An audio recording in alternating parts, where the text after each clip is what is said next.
Adapun keutamaan menyegerakan berbuka, kalau sahur di akhir, kalau berbuka di awal. Lihat kan? Kalau berbuka kembali ke awal. Adapun keutamaan menyegerakan berbuka itu ditemukan dari hadis Sahal bin Sa'ad. Ini diriwayatkan Imam Al-Bukhari dalam sahihnya, kemudian Muslim di dalam kitab sahihnya juga. Senantiasalah, kata Nabi Muhammad sallallahu alaihi wasallam, manusia itu berada dalam kebaikan selama mereka menyegerakan untuk berbuka. Menyegerakan untuk untuk berbuka. Qala Al-Baghawi, wal amal ala hadza 'inda ahli al-'ilmi istahabbu ta'jil al-fitr. Imam Al-Baghawi mengatakan, setelah menghadirkan hadis ini dan beramal terhadap hal ini adalah ahli ilmu, mereka mensunnahkan menyegerakan untuk berbuka. Tapi ingat, ada catatan di belakang yang dibuat oleh Imam Al-Baghawi, apa? Ba'dama tayaqqana ghurub asy-syams. Apa itu?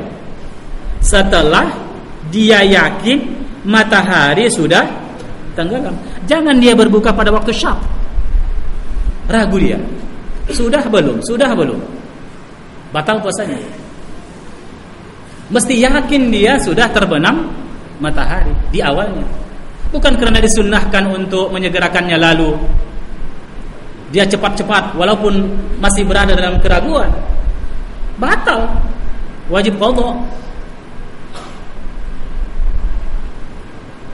Al-aslul baqa ma kana ala makan. Hukum asalnya, apa hukum asalnya? Puasa. Bukan futur, puasa. Maka kembalikan, tatkala ragu kembali hukum asalnya puasa. Maka tatkala dia berbuka pada waktu puasa, batal puasanya. Ya. Hukum asalnya adalah, maka beliau memberikan catatan di sini. Walaupun begitu, kata beliau, ba'dama tayaqqana ghurub asy-syams. Setelah dia yakin tergelincirnya matahari. Jangan pula kadang kami mengaji di Sunyat Sen, kata Ustaz Motondang, berburu-buru, lalu dalam waktu syak pun dia telah berbuka. Keliru ya. Fadallal hadis ala istihbabi ta'khiris sahur wa ta'jilil fitr. Maka hadis ini menunjukkan disunnahkannya mengakhirkan sahur dan menyegerakan berbuka. Ini semua kembali kepada kaidah-kaidah tadi. Kaidah tadi apa itu? Bahwasanya fadilah amal itu ditemukan pada waktu-waktu fadilahnya. Sekali lagi, fadilah amal itu ditemukan tatkala ia dilakukan pada waktu-waktu fadilahnya. Ada kalanya waktu fadilah itu di awal waktu, ada waktu fadilah itu di akhir waktu. Kalau salat qiyamul lail, di mana waktu fadilahnya? Di awal atau di akhir? Sepertiga malam kan? Sepertiga malam.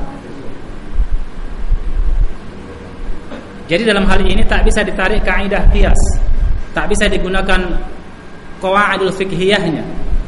Dalam hal ini qawaid itu adalah kembalikan kepada nas, dirujuk kembali kepada nas. Intinya adalah sekali lagi seperti yang tadi, fadilah itu ditemukan tatkala dilakukan pada waktu-waktu fadilah yang telah ditetapkan oleh siapa? Oleh syariat, oleh sunnah Nabi sallallahu alaihi wasallam.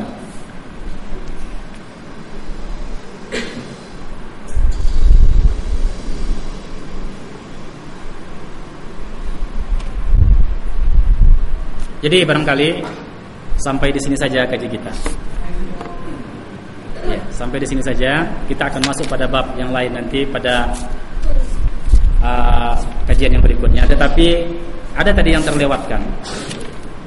Karena ada waktu sedikit lagi ya. Ada yang terlewatkan. Fadilah amal itu juga baru diperoleh oleh seseorang selain yang telah kita sebutkan pada malam yang lalu dan pada malam ini, ada lagi apa? Tanzihul amal minadz-dzunub wal ma'asi. Seseorang baru mendapat fadilah itu tatkala dia terbebas amalnya itu dari dosa dan maksiat. Apakah orang ada beramal beriringan di dalamnya dosa dan maksiat? Ada. Contohnya, coba ya pada surah ini sering ya dibaca, surah Al-Baqarah. A'udzu billahi minasy syaithanir rajim.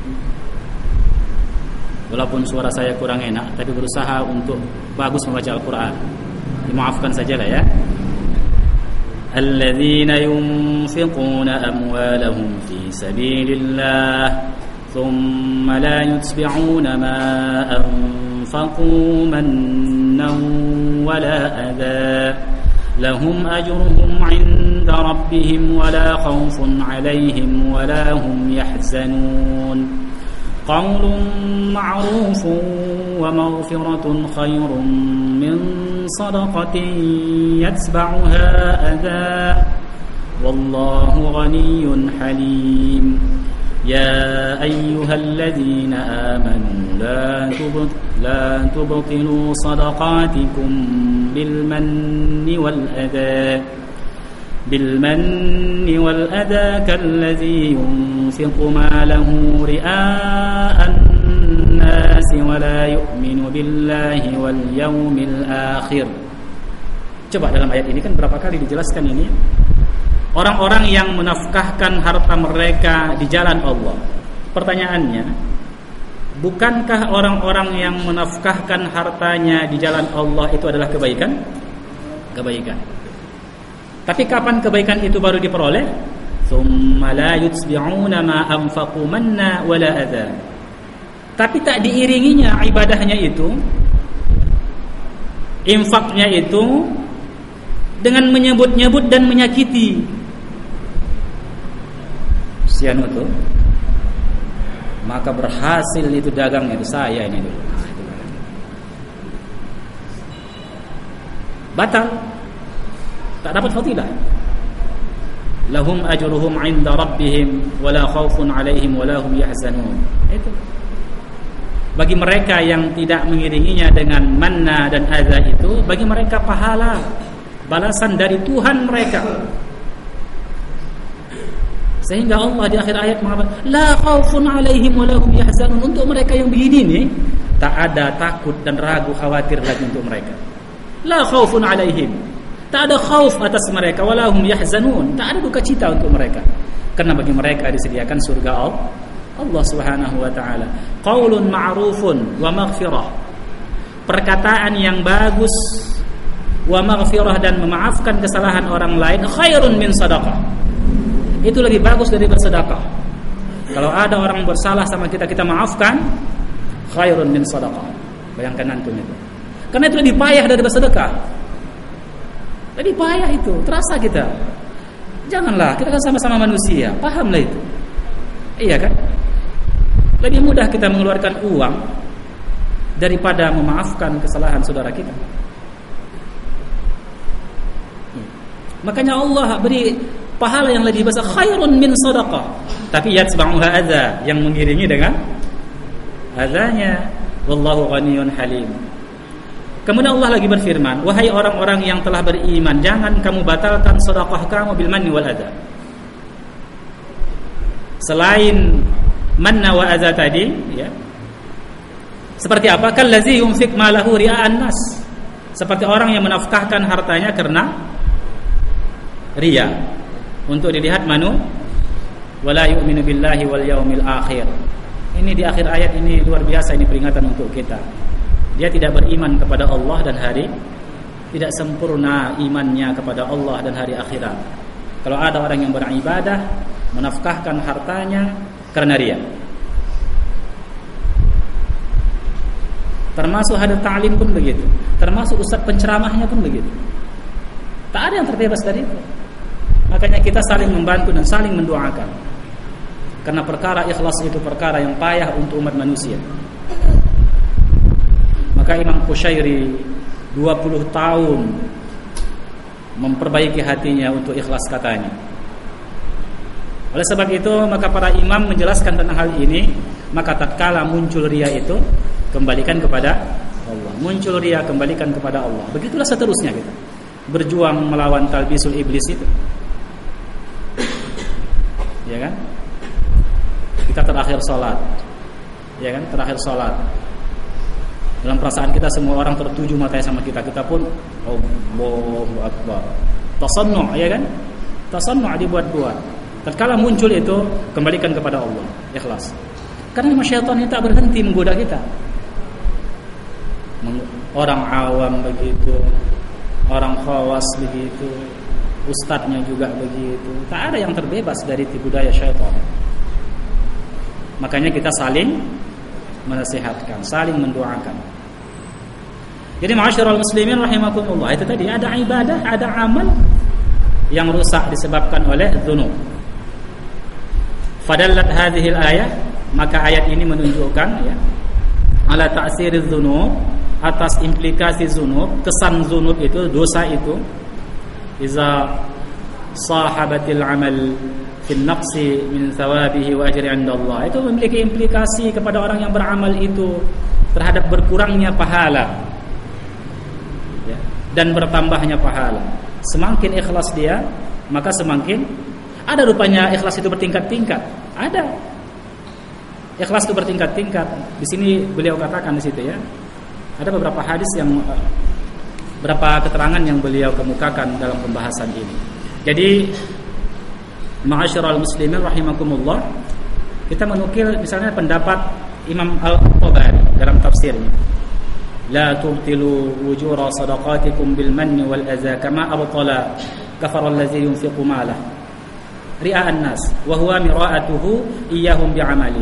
Imam Qurtubi mengatakan dalam tafsirnya, jangan kamu batalkan pahala sedekah kamu itu bil manni wal adza, dengan mengupat-ngupat dan menyakiti hati orang yang kamu berikan.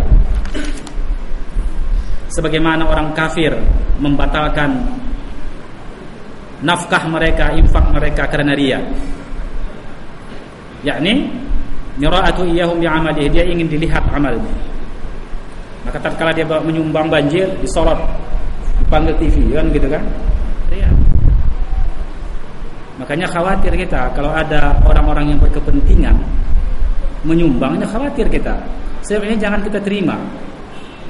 Ya. Karena khawatir kita dia akan terjebak kepada riya. Kita membantunya untuk riya, khawatir. Saya tidak sampai mengatakan haram ya, perlu fatwa itu para ulama. Tetapi kekhawatiran kita besar di situ. Kemudian Imam Al-Qurtubi mengatakan, "Abbara an 'adamil qabul wa hirmanit thawab bil ibtal wal muradu as-sadaqah allati yamunnu biha wa yu'zi la ghairaha." Jadi beliau mengatakan tak diterimanya ada haram ya. Tak diterima, tak akan memperoleh pahala dan diharamkan atasnya pahala, tak diterima amal itu dan diharamkan atasnya pahala, yakni dengan batalnya amal tersebut, pahala amal tersebut. Ibnu Katsir juga mengatakan demikian. Fa akhbara anna sadaqah, beliau mengkhabarkan bahwasanya sedekah tersebut batal yang diiringi bil manni wal adza. Begitulah para mufassir mengatakan, maka mereka menyimpulkan wajhud dalalah ala hadhil ayat li mawdu'iha annahu idza thabata ta'thiru hadhil ma'siyah makhsusah fi ibtal ajri hadha al-ta'at huna wa yasadaqah arshada dhalika ila ta'sir jinsil ma'siyah fi jinsil ta'an fi ta'ah fi an-naqsi min ajriha min babi aula. Jadi begitu juga apabila telah tetaplah, telah sahihlah, telah benarlah, telah sabitlah implikasi maksiat ya, yang dikhususkan tersebut pada pembatalan pahala dalam ketaatan, maka hadis ini juga memberikan kecerdasan, menunjukkan kepada kita pada implikasi maksiat dalam jenis-jenis ketaatan itu mengurangi pahala. Itu dari bab yang lebih utama. Jadi ayat ini sampai mengatakan batal. Apatah lagi kalau kita hanya mengatakan bahwasanya dosa itu akan mengurangi pahala, itu lebih ringan daripada mengatakan batal. Jadi ma'asyiral muslimin, demikian saja kita menyimpulkan dalam kajian kita hari ini bahwasanya ya, fadilah amal itu diperoleh tatkala kita melakukannya dalam waktu-waktu fadilah. Boleh saya tambah sedikit lagi? Contoh kasus tentang zikir-zikir lah. Kita tambahkan kepada zikir-zikir misalnya. Ini terkait ya dengan waktu-waktu muqayyad ya. Contoh kasus, ada zikir pada waktu pagi, ada zikir pada waktu sore.